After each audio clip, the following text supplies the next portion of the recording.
Hello friends, welcome to my YouTube channel Anesthesia Talks for All. Today I am going to start a new anesthesia series regarding various topics related to anesthesia. It will be beneficial for all the students who are about to learn anesthesia, any medical student or nursing students or those with the paramedical courses. So today we are going to start with introduction to anesthesia and overview. Friends, जो anaesthesia word है actual में उसका meaning क्या है? उसका meaning होता है loss of sensation. मतलब जो हमें टच की सेंसेशन फील होती है या जब हमें कोई चोट लगती है तो हमें उसका पेन फील होता है। तो एक्चुअल में एनेस्थीसिया उसी को बोलते हैं कि वो हमें पेन या टच सेंसेशन हमें कोई फील ना हो। That is the meaning of anaesthesia. तो एक्चुअल में एनेस्थीसिया की जरूरत कहाँ से महसूस हुई कि ये होना चाहिए, एनेस्थीसिया के रिगार्डिंग कोई रिसर्च की जाए? तो बहुत टाइम पहले जब कोई ऑपरेशन या कोई ऐसी प्रॉब्लम होती थी जो ऑपरेशन से रिलेटेड, जिसको ऑपरेशन की जरूरत होती थी, तो इस समय एनेस्थीसिया नहीं होता था। तो जब भी इस तरह की कोई ऑपरेशन की करते थे तो उसमें पेन बहुत ज़्यादा होता था और उस समय पेशेंट कॉन्शियस भी होता था।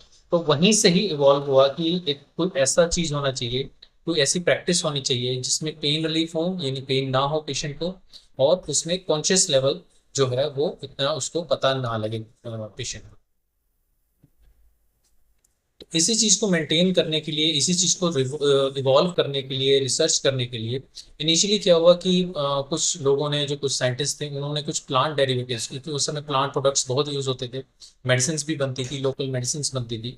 तो वहां से प्लांट डेरिवेटिव्स यानी जो प्लांट्स के प्रोडक्ट्स होते थे उन्हीं को ही यूज करना शुरू किया एज कुछ एनेस्थीसिया एजेंट की तरह से। मतलब उनसे पेन थोड़ा कम हो जाता था, वो उनका कुछ प्लांट से जो ड्राइव करके कुछ बना के प्रोडक्ट वो लगा देते थे जहां वूंड होता था या जहाँ जहाँ ऑपरेशन करना होता था, तो उससे थोड़ा बहुत पेन रिलीफ हो जाता था। उसके बाद लेटर ऑन कुछ केमिकल्स इंट्रोड्यूस हुए, जैसे ईथर हो गया या इनहेल्ड गैसेस एंड क्लोरोफॉर्म। ये इन्होंने काफी टाइम तक मेंटेन रखा एनेस्थीसिया को। Modern anaesthesia has been developed and refined, उसको रिफाइन किया गया है। और उस समय जो मॉडर्न एनेस्थीसिया का यूज है वो सर्जिकल, मेनली सर्जरी में यूज होता है ये। बाकी कुछ इंटरवेंशंस होती हैं, pain relief and stabilisation and organ support, इन चीजों में मेनली एनेस्थीसिया का यूज होता है। पहले एनेस्थीसिया का यूज केवल ये सोचते थे कि सिर्फ सर्जरी के लिए एनेस्थीसिया यूज होता है, बाकी किसी चीज के लिए एनेस्थीसिया की जरूरत नहीं है। बट अभी अदर देन सर्जरी बहुत सारे ऐसे फील्ड हैं जहाँ पे एनेस्थीसिया की रिक्वायरमेंट होती है, हम आगे देखेंगे।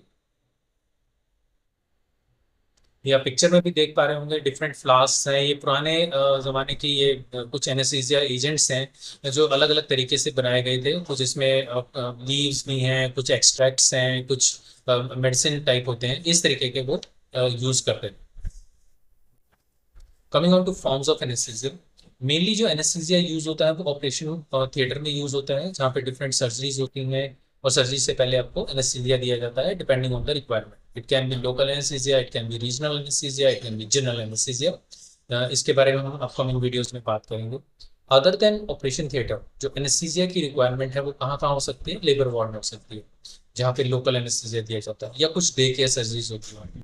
और अभी पिछले कुछ सालों में या काफी टाइम से इंटेंसिव केयर या इमरजेंसी रूम होता है, जहाँ पे भी एनेस्थीसिया की या एनेस्थीसिया के जो प्रोसीजर्स होते हैं उनकी काफी requirement. Another thing is very important, intervention radiology. Intervention radiology का मतलब होता है जहाँ पे ये सीटी स्कैन या एमआरआई वगैरह होते हैं, वहाँ पे भी एनेस्थीसिया की रिक्वायरमेंट होती है, क्योंकि कुछ पेशेंट्स ऐसे होते हैं जो स्टेबल नहीं रह पाते, या जो उनको कोई ब्रेन की इंजरी है, या इवन जो पीडियाट्रिक एज ग्रुप है, यानी जो बच्चों बच्चों के अगर सीटी स्कैन या एमआरआई करवाने हैं तो वो एक जगह स्टेबल नहीं रहने होते, क्योंकि इन प्रोसीजर्स के लिए जब सीटी स्कैन या एमआरआई होना होता है तो उस समय आपको बॉडी को बहुत स्टेबल रखना होता है, इसमें हिलना नहीं होता। तो जो बच्चे होते हैं या जो जिनका जीसस लो होता है या जिनको कोई ब्रेन की चोट लगी होती है, तो वो पेशेंट्स थोड़े अनस्टेबल होते हैं, इरिटेबल होते हैं। इसलिए उनको स्टेबल करने के लिए वो हिले ना अपनी जगह पे, तो उसमें एनेस्थीसिया की रिक्वायरमेंट होती है। तो सीटी स्कैन, एमआरआई, ये बहुत इंपॉर्टेंट उस समय हो जाता है।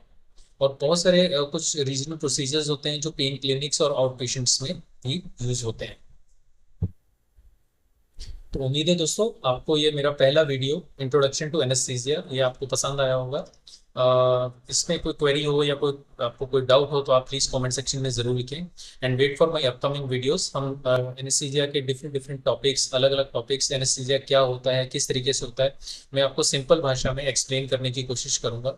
और आप ज़रूर देखिए, सब्सक्राइब कीजिए, लाइक कीजिए और शेयर कीजिए। Thank you.